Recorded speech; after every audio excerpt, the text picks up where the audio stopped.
Do you think this is funny? Big Harry leaned forward in his chair, pressing a sausage-like finger against the table. Is this some kind of a joke to you? No. Gus tried to lift his hands in a no way gesture, but it was kind of hard with them duct taped to the chair. It's not like that. Then what can I do but take it as an insult? Leaning back again, he gestured to Elbows McCain to join them at the table. McCain slipped a hand into his suit pocket. When it came out again, it was wearing brass knuckles. Okay, Gus said hastily, still not sure what he'd done.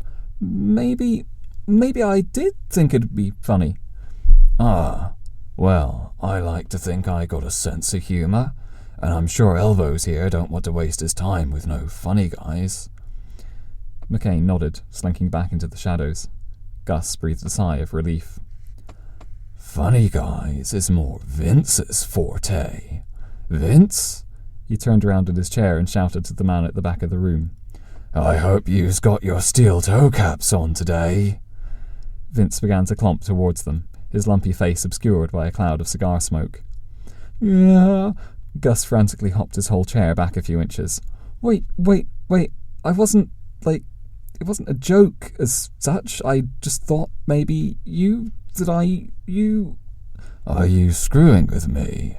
Big Harry whipped a knife out of his pocket, the blade shooting from the handle with a crisp snack. He pointed it at Gus across the table. Because when people start screwing with me, I deal with them personal-like. Gus could feel his forehead prickling with sweat. He couldn't think straight. He just said the first thing that popped into his head. I'm sorry, what were we talking about again? We was talking. Big Harry heaved a suitcase up onto the table, letting it fall with a crash. About this. Gus didn't like to say anything just then. Big Harry was angry. Real angry. Vein throbbing in forehead angry. One of my associates passed you a note. A handwritten note. Handwritten by me. This note instructed you to fill the suitcase provided by me with 4 kilos of cocaine and leave it behind the nightclub bins at 2 a.m. These instructions, written by me, were very simple and very specific. And what do? You give me this. He opened the suitcase. 2 bottles of nasty-looking brown water. Again, Gus didn't like to respond. His only hope now was that Big Harry's epic forehead vein would develop into some kind of lethal aneurysm. Does that look like cocaine to you? Finally, an answer formed itself in Gus's mind.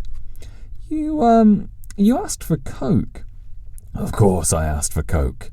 Spittle flecked the bottles. When Big Harry asks for coke, he gets coke. Do I make myself clear? No, Gus insisted. You asked for coke. With a capital C. I've still got the note. Vince stepped over. It's, that pocket. Gus nodded to his left, trying not to breathe as cigar-breath Vince stooped to retrieve the note. He's right, boss. Vince smoothed the paper out on the table. Coke with a capital C. That's a registered trademark of the Coca-Cola Company. Big Harry calmed down, but only a little. Yeah? Well, since when does Coke come in kilograms, huh? Answer me that. Well, 1 litre weighs a kilogram, right? Answered Gus.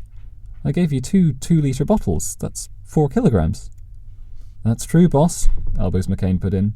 I mean, technically it's only true of distilled water at room temperature, but for our purposes it's close enough. Everyone stared at him. What? He stared back. I knows my science. All right. Big Harry pushed the suitcase to one side, appraising its contents. Let me get this straight. I, a crime lord, passed you a note asking for coke, and you just immediately assumed I was talking about a soft drink. Yes. Even though I asked for it in kilograms. Yes? And not once did you think I might actually have wanted cocaine.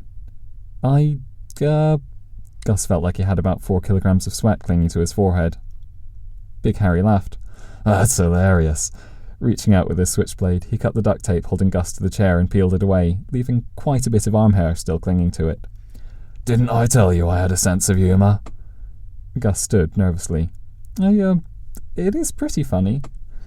Big Harry spread his arms wide. I guess I just been in the business so long I forgot it meant anything else. He unscrewed a bottle and lifted it. Do you continue in good health? Righto. On shaky legs, Gus made his way to the door. He was just reaching for the handle when Big Harry spoke again. Wait a minute. Gus turned, and their eyes met. This is Pepsi.